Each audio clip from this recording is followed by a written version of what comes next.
ঢাকা বিশ্ববিদ্যালয় এলাকায় সাদা পোশাক পরে রাস্তার মাঝখানে নামাজ পড়ছে একটি জিন।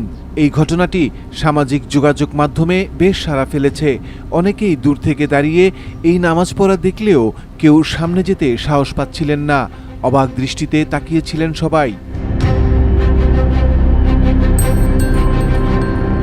পরে এই বিষয়ে বিস্তারিত জানার চেষ্টা করা হয়।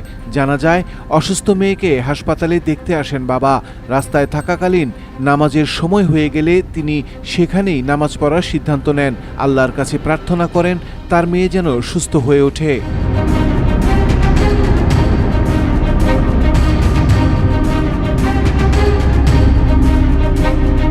ঢাকা শহরের মানুষ এরকম দৃশ্য দেখে অভ্যস্ত নন, আর লোকটি সাদা রঙের পোশাক পরায় সবার মনে ভয় আরও বেশি কাজ করে।